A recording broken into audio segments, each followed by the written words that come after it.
ये बात है 10 अप्रैल 1912 की, जब अपने दौर के सबसे लग्जरियस और बड़े बहरी जहाज टाइटैनिक ने अपना सफ़र साउथहैम्पटन इंग्लैंड से शुरू किया और न्यूयॉर्क की तरफ रवाना हुआ। इस जहाज़ में हर किस्म के लोग सफ़र कर रहे थे। जो न्यूयॉर्क जा रहे थे, सब मुसाफिर इसके चलने का इंतज़ार कर रहे थे।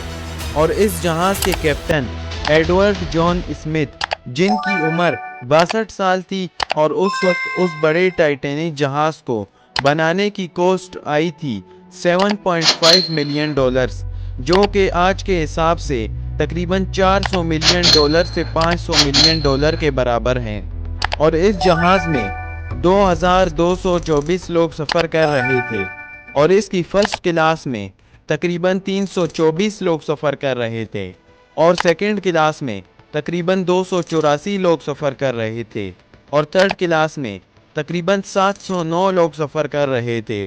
और टाइटैनिक का मालिक और चलाने वाली कंपनी व्हाइट स्टार लाइन यही कंपनी थी जिसने जहाज़ बनवाया। इसकी कंस्ट्रक्शन का वर्क स्टार्ट हुआ 31 मार्च 1909 को और ये कंप्लीट हुआ 2 अप्रैल 1912 को।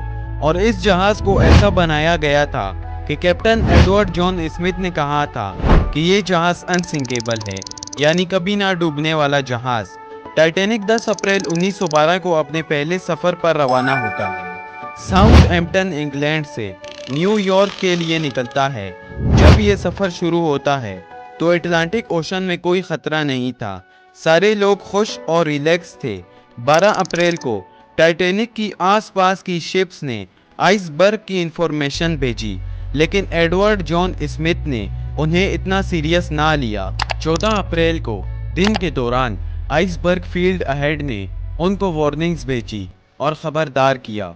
14 अप्रैल की रात को फ्रेडरिक फ्लीट नामी बंदे ने देखा कि सामने बड़ा आइसबर्ग है और उसने आइसबर्ग के राइट अहेड की वार्निंग दी, लेकिन उस वक्त बहुत देर हो चुकी थी।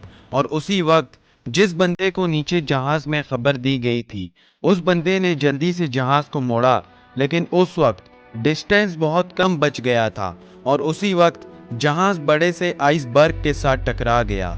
ये आइसबर्ग कोई छोटा आइसबर्ग नहीं था, ये बहुत बड़ा आइसबर्ग था जो शिप से भी बड़ा था।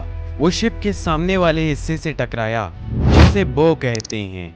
ये जहाज जब टकराया आइसबर्ग के साथ तो इसकी स्पीड तकरीबन 40 किलोमीटर पर आवर थी और ये इतनी तेज़ी के साथ टकराया कि इसका जो सामने का हिस्सा था, जो हिस्सा आइसबर्ग के साथ टकराया था, उस हिस्से में होल्स हो गए, जिन होल्स से पानी तेज़ी के साथ जहाज़ के अंदर आने लगा।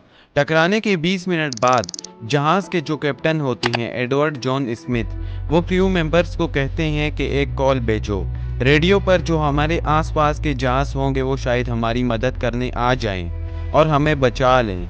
तकरीबन 20 मिनट बाद 12:20 पर आरएमएस कारपेथिया, जो टाइटैनिक से तकरीबन थोड़ा ही दूर था, उसको ये रेडियो सिग्नल मिलते हैं। ये 107 किलोमीटर दूर था। अगर ये टाइटैनिक के पास जाएगा तो इसे 3.5 घंटे का वक्त लगेगा।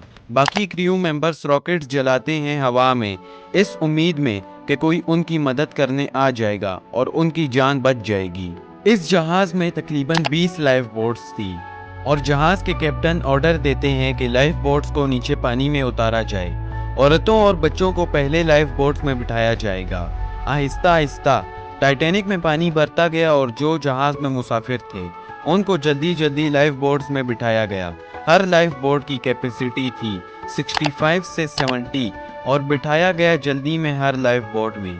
47 से 50 लोगों को आधी बोट खाली थी।